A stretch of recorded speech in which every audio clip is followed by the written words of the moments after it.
বাংলায় বিকল্প রাজনীতি এরকম লেখা দিয়ে রানীগঞ্জের শিয়ারশোল এলাকাতে বেশ কিছু পোস্টার দেখা গেল। এই পোস্টারকে ঘিরে শুরু হয়েছে রাজনৈতিক চর্চা, কিন্তু বিষয় হলো বিকল্প রাজনীতি লেখা এটি তেরঙ্গা পেপারের মধ্যে ছাপানো হয়েছে, যেটা দেখে রাজনৈতিক দলগুলো ধোঁয়াশার মধ্যে।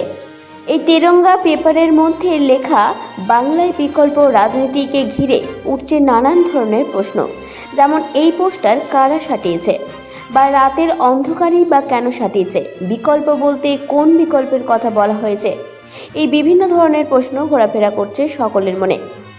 তেরঙ্গা কালার তো শাসক দলের ও কংগ্রেসের দলেরই রয়েছে, তাই এর থেকে বোঝা সম্ভব নয় এই পোস্টার কারা সাটিয়েছে। এই পোস্টার নিয়ে শুরু হয়েছে বিভিন্ন দলের বিভিন্ন মত। শুনে নেওয়া যাক এই বিষয়ে রাজনৈতিক দলের বক্তব্য। বিষয়টা তো দেখুন বোঝা যাচ্ছে না ওখানে কে লাগিয়েছে পোস্টারের মানে শুধু লেখা আছে বাংলায় বিকল্প রাজনীতি। কিসে কে করছে না করছে, কার থ্রুতে পোস্টারিং করা হয়েছে সেটা তো ওখানে বোঝা যাচ্ছে না।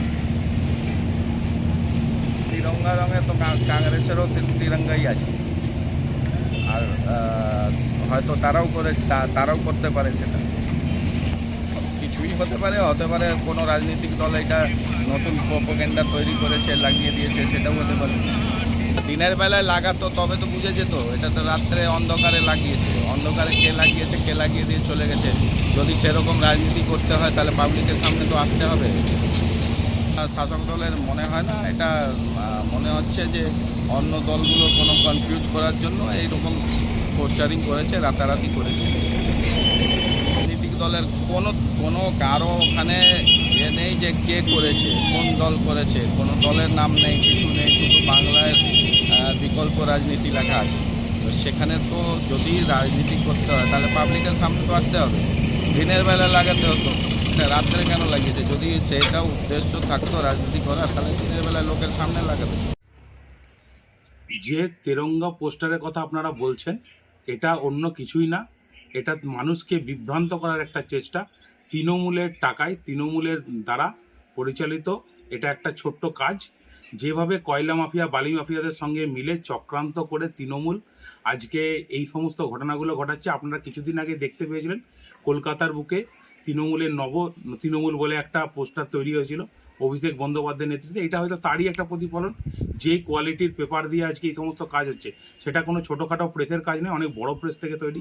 তাদের পেছনে অনেক বড় বড় পুঁজিবাদীদের মদত রয়েছে, এবং তাদেরকে নিয়ে আজকে সাধারণ মানুষকে তথা বিরোধীদেরকে বিভ্রান্ত করার একটা চেষ্টা চলছে। কারণ রানীগঞ্জের বুকে তৃণমূলের আর কোনো অস্তিত্ব নেই, তৃণমূলের অস্তিত্ব তলানিতে নেমে গেছে। তাই এই সমস্ত করে মানুষকে বিভ্রান্ত করার চেষ্টা চলছে। বলার একটাই কথা, ওটা পশ্চিমবাংলা ভারতবর্ষে একটা বিকল্প নীতি, যা পশ্চিমবাংলা এবং ভারতবর্ষে যে অর্থনীতি বা যা নীতি নিয়ে তারা চলছে, তার একটা বিকল্প পথ আমরা কমিউনিস্ট পার্টি মার্ক্সবাদী হচ্ছে, তারা প্রকাশ্যে বলছে না, তারা দেখে উদাহরণ দিয়ে বুঝিয়ে দিচ্ছে যে বিকল্প পথ একমাত্র তাদেরই আছে। আমি জানি না এইসব তেরঙ্গা ফেরেঙ্গা দিয়ে কারা হচ্ছে বিকল্প পথটা কী সেটা বলেনি। স্বাভাবিকভাবে এগুলো হচ্ছে মানুষকে বিভ্রান্ত করা, সেটা শাসক শ্রেণী তারাও করতে পারে, যারা হচ্ছে যে সরকারে আছে দিল্লি, কলকাতা, পশ্চিমবাংলা, তারাও এটা বিভ্রান্ত ছড়াতে পারে।